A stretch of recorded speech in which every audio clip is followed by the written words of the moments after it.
With the PSP exclusive Daxter finally arriving on PS5, gamers can enjoy this classic platformer too. And while many gamers are delighted at the addition, just as many players ask the same question over and over and over again. When will X game be available on the PS5? What about Y and Z? Because let's be honest, there are many amazing games out there that are still stuck on some old console. Welcome to HotFix Gaming. I'm Joy. Today, we'll look at some amazing PSP games that we need on PS5. So, let's get started. Number 10. Coded Arms Contagion. The first release in the Coded Arms series didn't really make waves. The game was definitely in the beginning stages of the PSP, so its potential hadn't been fully explored. Coded Arms was a difficult, stunted, and clumsy affair. It looked okay, but handled like a dump truck reversing with no wheels. It's a good thing that the sequel is a whole lot more graceful. Coded Arms Contagion is the next installment and the logical evolution in the series. All elements have been improved and tweaked to a decent level, and most of the original kinks have been ironed out. Of course, that means that as a gamer, you're in for a treat. While Contagion might not be a worthy contender to replace your Call of Duty sessions, it is definitely fun enough for gamers to keep returning back to it. Unfortunately, at this current point in time, it is stuck on the PSP. But who knows? Maybe PlayStation will bring this title to their PS Plus subscription soon too. Number 9. Deadhead Fred. For a horror-themed action-adventure game, Deadhead Fred is actually quite a witty treat for gamers. The story follows deceased private investigator Fred Newman as he explores Hope Falls on a quest to track down his killers and, most importantly, find his missing head. The game's unique point is that Fred fights, explores, and socializes with a variety of skills and biological weapons, from switching the head on his shoulders up to 9 different types. That aside, the plot, and most notably the voice acting, is filled to the brim with the darkest, grossest humor you'll probably ever see in a PSP game. And Fred has quite the anger issues. Then again, so would you if you were about to crack the biggest case of your career only to end up shot and decapitated. And then to make matters worse, you'd be reanimated without your head? Why is this not on the PS5 yet? Number 8. Assassin's Creed Bloodlines. For many, Bloodlines was one of the very first PSP games they played. Heck, maybe even one of the first Assassin's Creed games they've ever tried. So it's natural that players would speak about this installment with a certain fondness. But has it aged well? Okay, so while by today's standards it might be considered a bit janky, as a PSP game, Bloodlines was quite ahead of its time. The boss fights were great, and many players praised the story and have repeatedly asked that if there's ever a remaster of the original Assassin's Creed, a Bloodlines story should be included with it. The game follows the story of Altair, right after the events of the first Assassin's Creed game, as he tracks down the last Templars who fled from the Holy Land and retreated to the island of Cyprus.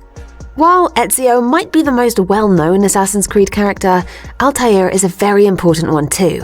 But unfortunately, Bloodlines is one of the few games in which you can actually play as him. Other games are the first Assassin's Creed and Assassin's Creed Altair's Chronicles for the Nintendo DS. Number 7. Tony Hawk Underground 2 Remix. Ugh. I know what you're thinking. What the heck is this game doing on this list? And while Tony Hawk Underground 2 is available on the PS2, Xbox, GameCube, even the Game Boy, this is the remix we're talking about.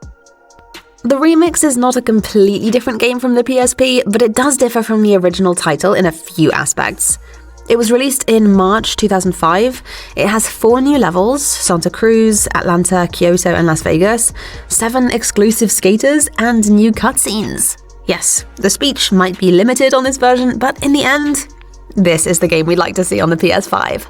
Number 6. Mega Man Powered Up. Those who grew up watching or playing Mega Man will definitely agree with us that this game needs to be on the current generation of consoles. Mega Man Powered Up is not just like a remake of the original NES game. It earns its place here by drawing from the series' humble beginnings and reimagining them with cutesy new graphics, 2 new levels, and modes of play that will let you swap Mega Man for one of his robotic bosses. Think of it like the Muppet Babies if the Muppet Babies were constantly blowing each other up to snatch their abilities from each other. And if that weren't enough to keep old-school fans busy, it comes with a level editor and the ability to share player-created Mega Man stages with the world. So, kinda like a Super Mario Maker, but not restricted to just one console. Oops, sorry. It is actually currently only on the PSP. And if you're enjoying this video so far, make sure to hit that like button to let us know. Number 5. Valkyria Chronicles 3. If there's one thing PSP players miss the most, it's the Valkyria Chronicles games. Particularly VC2 and VC3, although the third installment of the series is even harder to come by since it was a Japan-only release. A lot of naysayers would say, okay, you can easily skip the second and third installments and just go straight into Valkyria Chronicles 4, which is on the PlayStation Store. But, if you ask any fan of the series, they'll tell you that VC3 is easily one of the best of the series, especially if you get the fan patch, which translates the game from Japanese to English. Just imagine how the series would look like if Valkyria Chronicles 2 and 3 would get a remaster for the newer generation consoles. Number 4. The Third Birthday. The third installment in the Parasite Eve series, but for some reason with a different title. The Third Birthday actually references the third appearance of Aya Bria, the protagonist of the video game series, and the significant changes for the design of the game compared to its predecessors. The game is surprisingly quite good, with an amazing soundtrack and decent graphics. The boss fights are quite fun, and the gameplay features some original twists. However, if you view this as a continuation of the Parasite Eve storyline, then the story's not that great. But taken as it is on its own, The Third Birthday is a fun game to play, even today. Number 3. Monster Hunter Freedom. Surprisingly, this game became the third best-selling title on the PSP and helped popularize the franchise both in Japan and internationally. And yet, it hasn't been ported to newer generation consoles. Monster Hunter Freedom demands the best from you. It requires cunning, patience, the ability to take a beating, and the willingness to return for more. For those willing to tackle its challenge, however, it's also one of the most rewarding experiences on the PSP. Number 2. Metal Gear Solid Portable Ops. While not as important to the canon as the 2010s Peace Walker, any Metal Gear fan should still take the time to go through this 2006 stealth action game. It introduces numerous gameplay elements Peace Walker and the Phantom Pain would run with, and its story also details the origins of Foxhound. The gameplay is not as good as Peace Walker, but the story more than makes up for its shortcomings and age. While we're here, we should also mention Metal Gear Acid, which technically was the first MGS title on the PSP. Quite different than the stealth action gameplay for which the series is known, the Metal Gear Acid game is a turn-based strategy which utilizes cards. Number 1.